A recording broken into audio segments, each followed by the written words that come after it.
Have you ever noticed this? The moment someone starts pulling away, you start caring more. They text less. You check your phone more. They become distant. You become obsessed.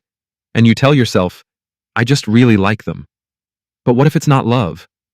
What if it's something deeper and more dangerous? If you've ever chased someone who was clearly losing interest, if you've ever tried harder when they gave you less, if you've ever felt addicted to someone who was emotionally unavailable, this video is for you.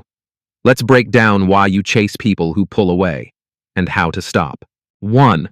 You're not chasing them. You're chasing validation. When someone pulls away, it triggers something primal. Rejection feels like a threat. Your brain doesn't process it as, oh, we're not compatible. It processes it as, something is wrong with me. So now you're not trying to connect. You're trying to prove your worth. You want them to choose you, not because they're perfect, but because if they choose you, it confirms you're enough. Read that again. This is why the more distant they become, the harder you try, because their approval feels like relief. But here's the truth. If someone has to be convinced to see your value, they were never your person. 2. The scarcity illusion. Here's what nobody tells you. When someone pulls away, your brain switches into scarcity mode. Suddenly they feel rare, special, high value. But think about it logically. Before they pulled away, were they really that extraordinary? Or did their distance make them mysterious? Scarcity increases perceived value. It's basic psychology. We want what we feel we might lose. And that's why consistency feels boring. But inconsistency feels electric.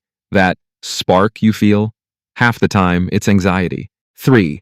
The attachment trap. If you grew up feeling like love had to be earned, you'll unconsciously chase people who make you earn it. You confuse effort with connection. You confuse uncertainty with passion. So when someone is calm, stable, available, you don't feel intensity. But when someone is hot and cold, your nervous system lights up. Not because it's healthy, because it's familiar. And familiar feels safe, even when it hurts. 4. You're addicted to the chase. Let's be honest. Sometimes you don't even like them that much. You like the challenge. You like the idea of winning them over. You like the fantasy of, if I can make this person commit, I must be special. But chasing someone who's pulling away turns you into a version of yourself you don't even respect. You overtext. You overthink. You overexplain. You tolerate things you said you never would. And every time you abandon your standards to keep someone, your self-respect drops a little. That's the real cost. 5. So, how do you stop? First, recognize the pattern in real time. The moment someone withdraws, don't move toward them. Pause. Let them show you who they are. Second, shift your question. Stop asking, how do I make them want me? Start asking, do I even want someone who acts like this? Third, build a life so full that rejection doesn't destabilize you. When you have purpose, discipline, direction, you don't cling, you observe. And here's the mindset shift that changes everything.